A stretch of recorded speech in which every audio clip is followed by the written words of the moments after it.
तो आज मैं आपको एक अनोखी रहस्यमय कहानी सुनाऊंगा। अगर आप चैनल पर नए हैं तो अभी सब्सक्राइब कर ले तथा कहानी पूरा देखें। अंत में एक अनोखा रहस्य छुपा है। धन्यवाद। तो सुनिए। यह महादेव की एक सर्वथा नवीन गाथा है जो सृष्टि के संतुलन और प्रेम के सूक्ष्म स्वरूप को प्रकट करती है। एक समय की बात है। दंडकारण्य के घने वनों के मध्य अभय नाम का एक व्याध शिकारी रहता था। अन्य शिकारियों के विपरीत अभय कभी भी किसी जीव की हत्या नहीं करता था।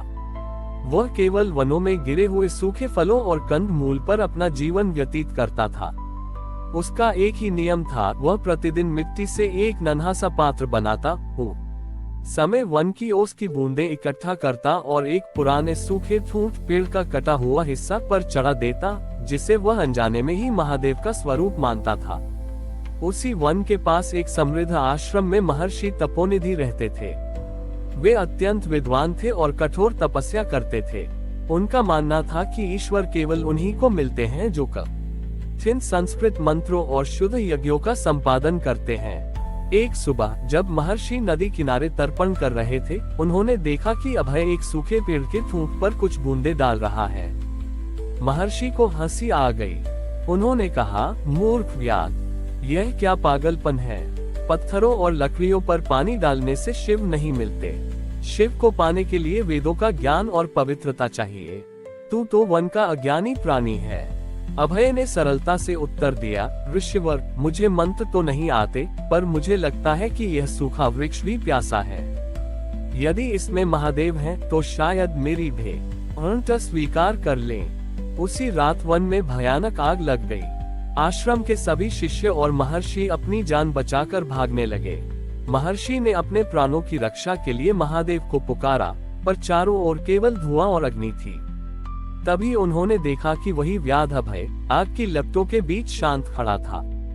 ताज्जुब की बात यह थी कि जहां अभय खड़ा था, उसके आसपास की जमीन बिल्कुल हरी भरी थी और आग उसे छू भी नहीं पा रही थी।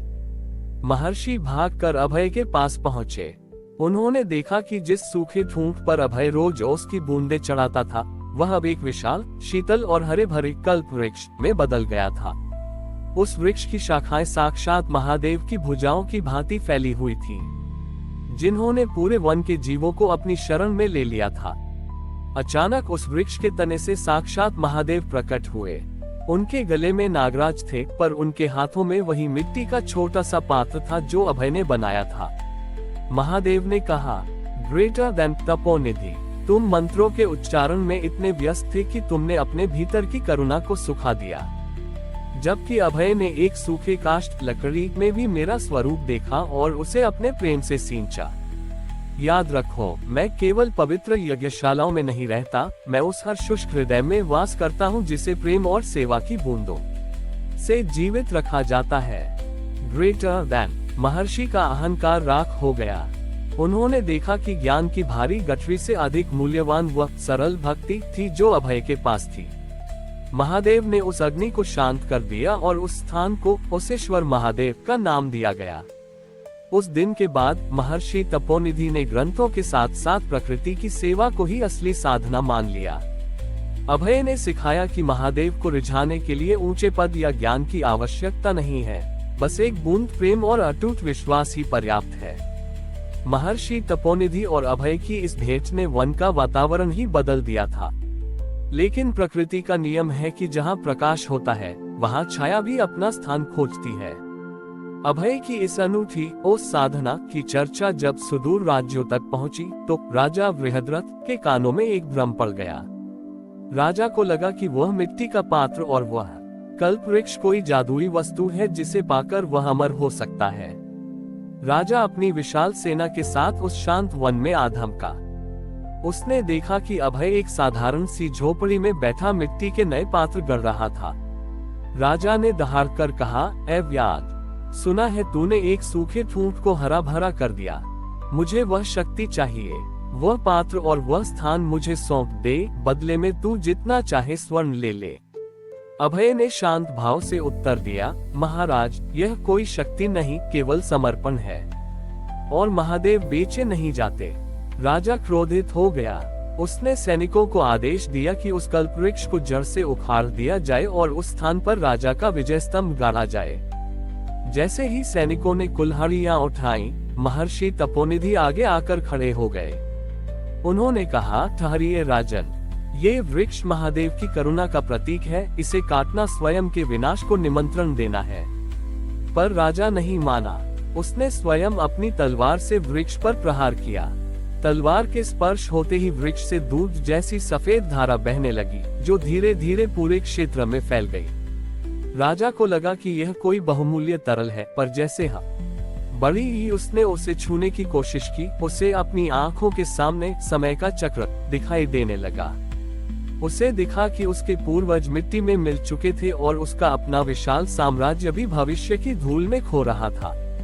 उसे एहसास हुआ कि जिस अमरता को वह खोज रहा था, वह वस्तुओं में नहीं बल्कि उन कार्यों में थी जो हम दूसरों के लिए छोटी ये छोड़ जाते हैं। तभी अभय ने आगे बढ़कर अपना वह मिट्टी का छोटा सा पात्र राजा के हाथ में दे दिया। उसने कहा, महाराज, इसमें अपनी आंखों के पश्चाताप के आंसू भरिए, यही वह अमृत है जो आपको शांति देगा। जैसे ही राजा के आंसू उस पात्र में गिरे, वह पात्र सोने का नहीं बल्कि हीरे की तरह चमकने लगा। वह पत्थर का कल्पवृक्ष फिर से जीवित हो उठा और उसकी शाखाओं से दिव्य पुष्पों की वर्षा होने लगी। महादेव की गंभीर ध्वनि फिर से गूंजी, ग्रेटर देन बृहद्रथ। जो बल से जीतना चाहता है, वह अंत में रिक्त हाथ रह जाता है, और जो समर्पण के एक कण को भी संभाल लेता है, वह ब्रह्मांड का स्वामी बन जाता है। अभय के पात्र में तुम्हारी सत्ता नहीं, तुम्हारी विनम्रता की परीक्षा थी। Greater than. राजा बृहद्रथ ने अपना मुकुट उतारकर उसी वृक्ष के नीचे रख दिया। उसने निर्णय लिया कि वह अब राज्य का संचालन तलवार से नहीं बल्कि न्याय और सेवा से करेगा।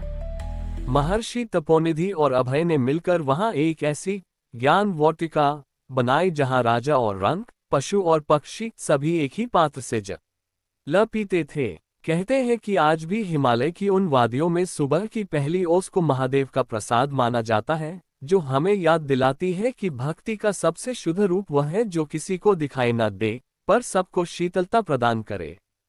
शक्ति का वास्तविक प्रदर्शन अधिकार जमाने में नहीं बल्कि स्वयं को अर्पित कर देने में है। जो झुकना जानता है वही महादेव के तेज को धारण कर पाता है। हमारी और भी आध्यात्मिक एवं अनोखी कहानियां देखने के लिए हमारे चैनल पर जाएं तथा धार्मिक एवं पौराणिक अनोखी कहानियां हमारे चैनल पर है। कृपया जाके देखें तथा हमारे चैनल को सब्सक्राइब करके रखें और वीडियो लाइक जरूर करें।